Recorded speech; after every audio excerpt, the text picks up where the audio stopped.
The senator from Iowa is recognized. I ask that the quorum call be suspended. Without objection.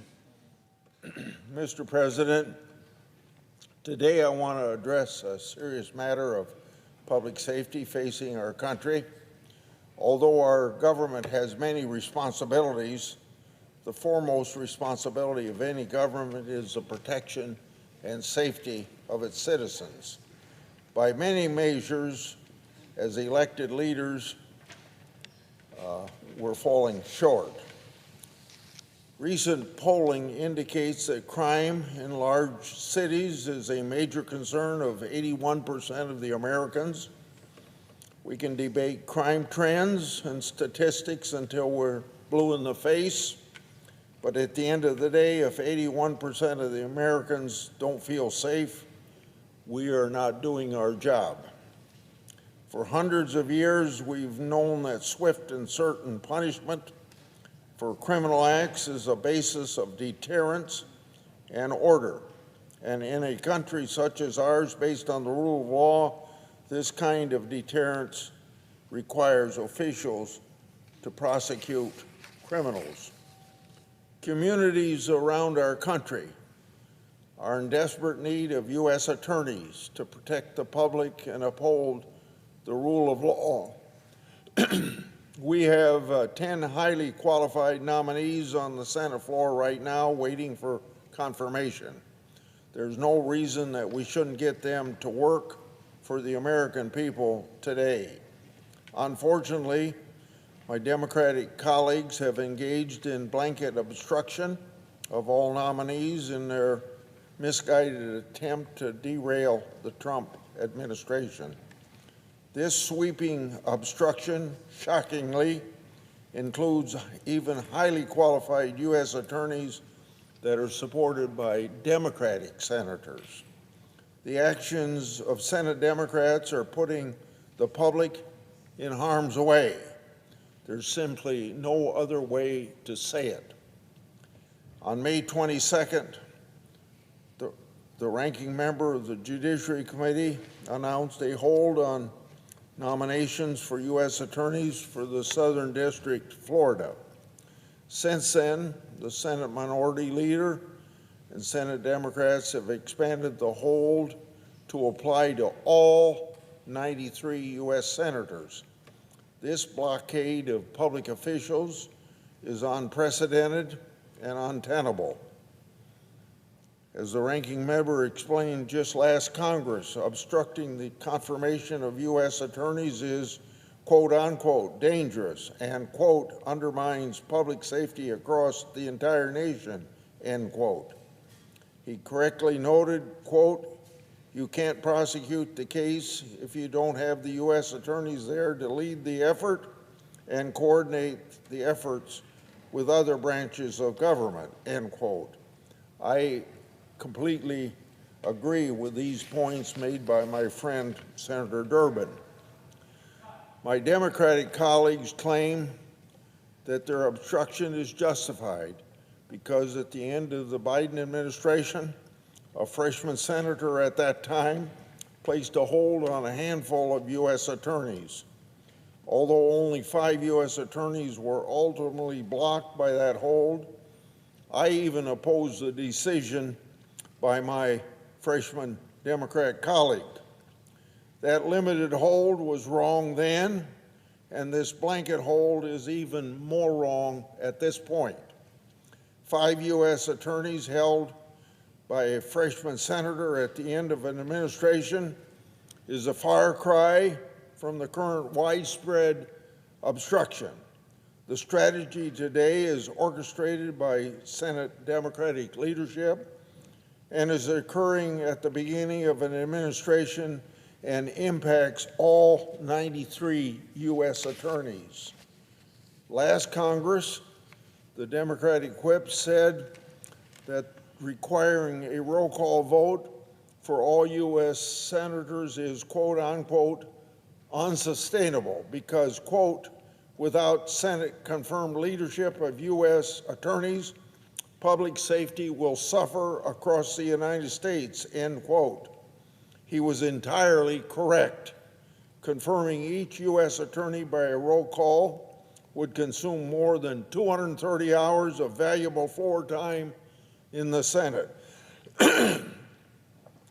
So what has changed now? Why are the same Democrats who decried the obstruction, pardon me.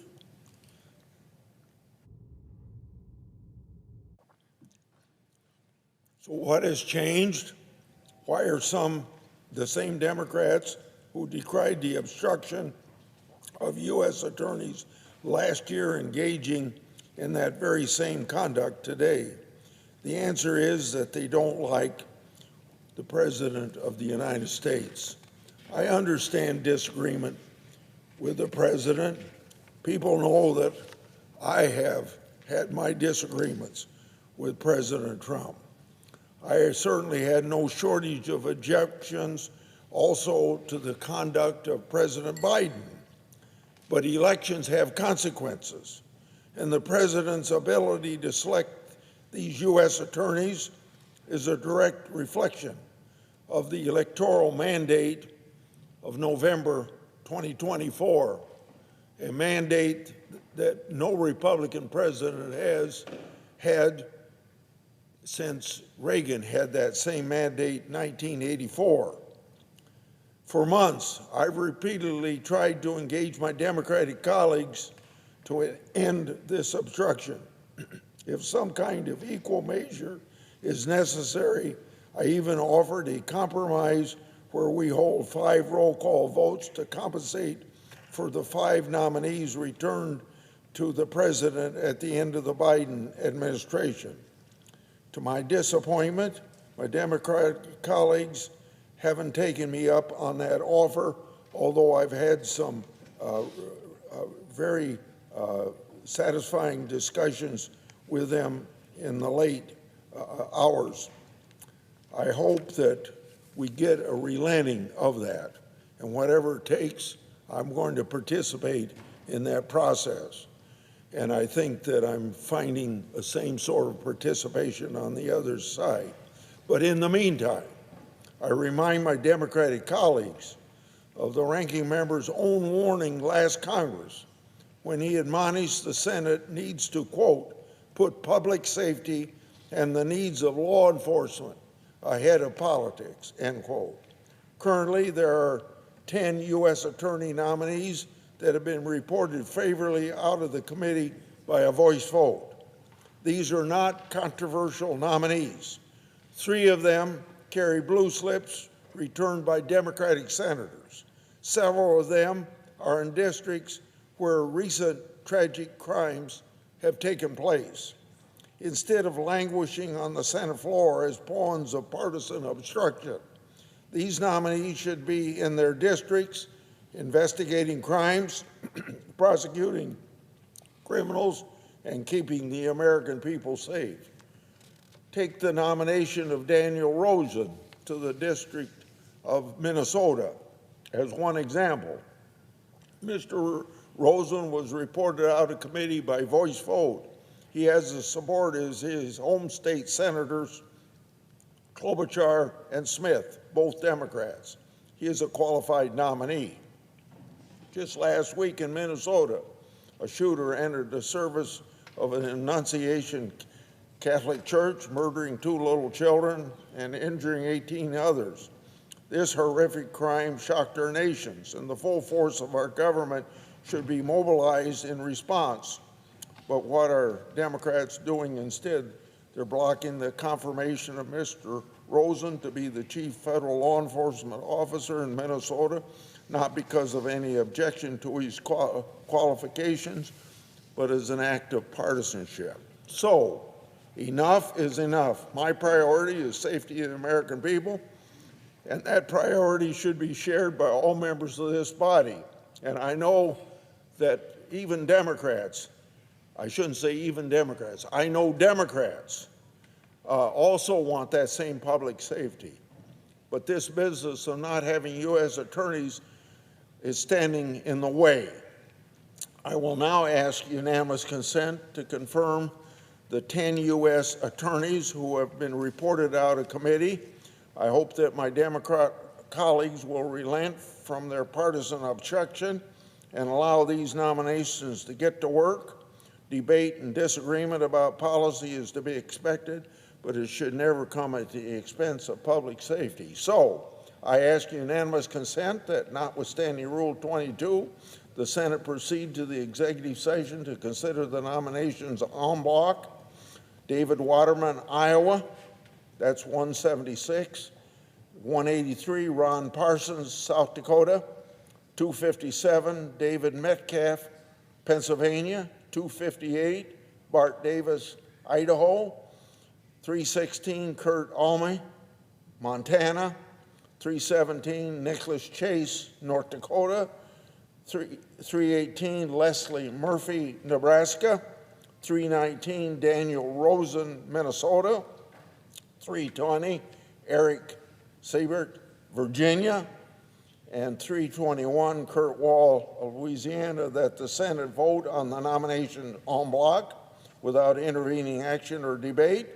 The motions to reconsider be considered made and laid upon the table, that the President be immediately notified of the Senate's action, and the Senate resume legislative session.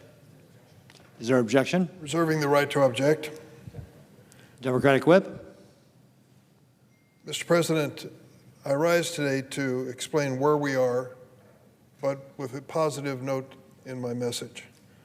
Let me start by saying my friendship and respect for the senator from Iowa should be a matter of record, and I think we share feelings for one another. We've had the distinction and honor of serving together for many years, and there are reform packages that have passed with our joint effort that I'm very proud of as part of my legislative career. This particular issue sounds like a boring housekeeping issue, but it's much more than that. Every president has the right to nominate people to serve as U.S. attorneys across the United States. These U.S. attorneys represent that president's Department of Justice and make critical prosecutorial decisions to keep their people safe and to execute the laws of the land. There are some 90 different U.S. attorneys. To say that it has become routine in the past is an understatement. Under President Trump's first term in office, those 4 years, the Senate confirmed U.S. attorneys for President Trump in his first term, all 85 by voice vote unanimous consent, all 85 U.S. attorneys. Then things changed. President Trump stepped aside and was defeated in the election and replaced by President Joseph Biden. Early in the Biden administration, several Republican senators began an unprecedented campaign of obstruction. In April 2021, the junior senator from Arkansas announced that he would block nominees from any state represented by Democrats on the Judiciary Committee. I was chairman of the committee at the time, and it meant that some dozen Democrats could not have U.S. attorneys approved on the floor of the Senate because one Republican junior senator said, "I'll block them all. I'll block them all," he said. That senator finally lifted his hold in December of 2021. But in February of 2022, he again blocked all U.S. attorney nominees for months. Talk about obstruction, we were living with it. In June of 2023, the junior senator from the state of Ohio, a Republican, announced that he would place a blanket hold on, quote, all Department of Justice nominees, including U.S. attorneys, to, quote, grind the Justice Department to a halt. He said that, grind the Justice Department to a halt under President Biden. On 8 separate occasions, I came to the floor in 2023 and 24 asking for consent to confirm the pending nominees for U.S. attorney. Each time, my efforts were blocked by that junior senator from Ohio and several senators who are on the floor today. They stopped me. It was obstruction in a classic sense.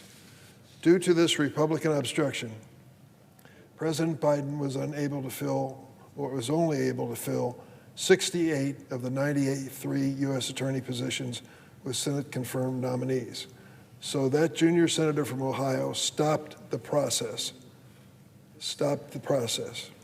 I appreciate that Senator Grassley said today and said at the time that he did not agree with the strategy and that he would not try to defend it today, and he didn't. But we can't have one set of rules when we have a Republican president and another set of rules when there's Democrats.